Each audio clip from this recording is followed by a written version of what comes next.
Hello everyone, it's your bud. Today we will be talking about Griffins, one of my absolute favorite creatures, living over 100 years and growing to be the size of up to 9 feet long, with wingspans as large as 25 feet.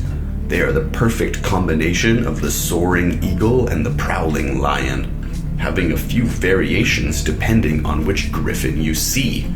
Usually though, all have beaks, large wings, and have talons on their front legs, while their back legs being that of a lion, sometimes depicted with ears and sometimes with a more lion-like appearance, while others looking more like their eagle half. Said to be a creation of magic and not a natural animal, with the Griffin's ability to strike down the largest animals even in the sky, and with the storm giant's love for them, it would seem that their origins in Dungeons & Dragons were as aids in the fight against dragons in the Great Dragon and Giant Wars, and I did not realize how many times I put dragon in that sentence there.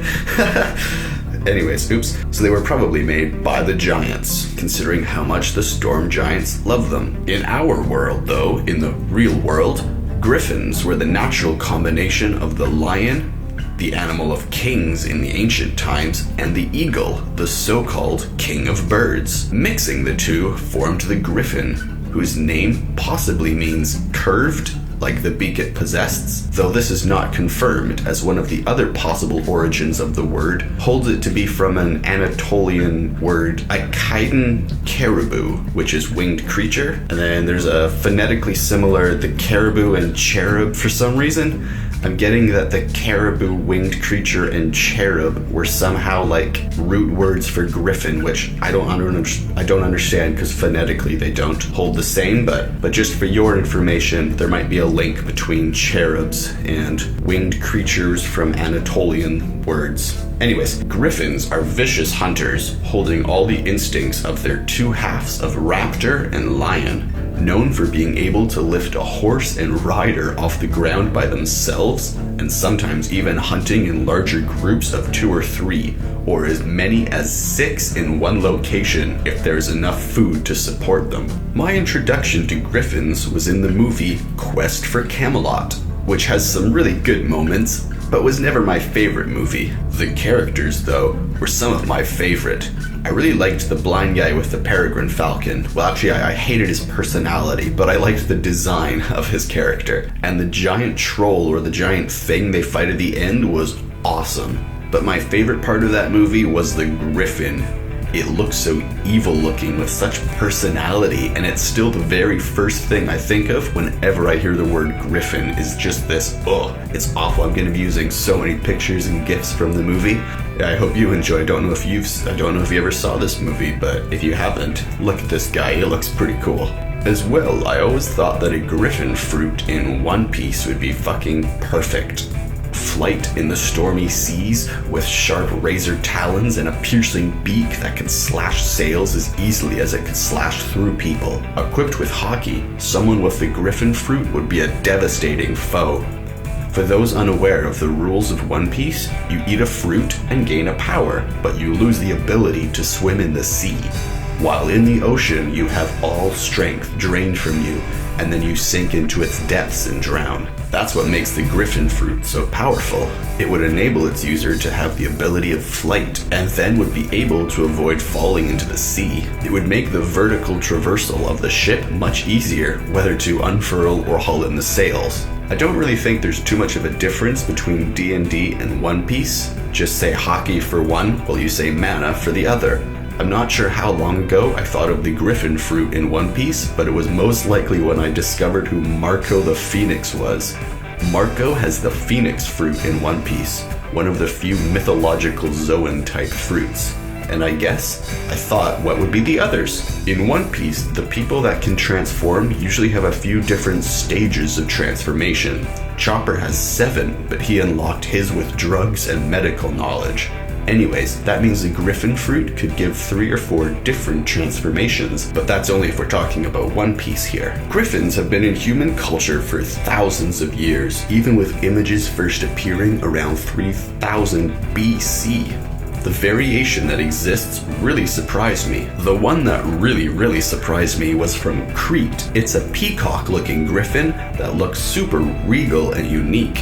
I think that classic eagle-lion mix is best, but there are also many other forms that have been taken throughout our real history on many palace walls, so feel free to imagine combining any form of bird and lion. I also think griffins and a varial would pair very well. A varial are flying elves. I did a video on that. It's a good video, but I didn't do enough of the lore straight at the beginning, so go watch that one, but feel free to skip until the part where the lore actually happens. I think griffins and a varial would work very well together. Having griffins being akin to a pack of hunting dogs in the sky, all being unburdened with riders, they could each carry hundreds of pounds of weight in their talons, and they could act as an emergency mount if their varial got tired of flying. I don't think I've said it at all in here, but griffins are kind of evil. Not like pure evil, just the kind that revels in fulfilling its hunting instinct, and one that cannot avoid doing so. As such, everything that can be interpreted as food will be. From young small children curious of the big bird, to their favorite meal, entire horses, which they eat all at once and then lie down lethargically for days until roused by hunger once more. They're not like evil, they just have, that look that predators, that carnivores have in their eyes. It's just that, where they just look at you and go, oh well, that could be food, that could be food, that could be food. Both extremely incredible animals with amazing abilities and personalities, and scary, vicious, merciless flying raptor lions. No matter which way you put it, mixing eagles and lions is as terrifying as it is majestic. And I fully understand why it was a kingly animal in the past and placed on royal seals and places of importance throughout many different human cultures throughout time. Well, that's the griffin, the flying lion of the sky with the beaks, wings, and feathers of the king of birds, the eagle. These creatures are only bred by the bravest and raised by the strongest-willed and most adventurous riders, demanding more than most mounts, pets, or even companions would require. This lifetime investment, or even generational investment, can result in a bond that gifts its owner with the freedom of flight and the protection of a powerful and proud creature.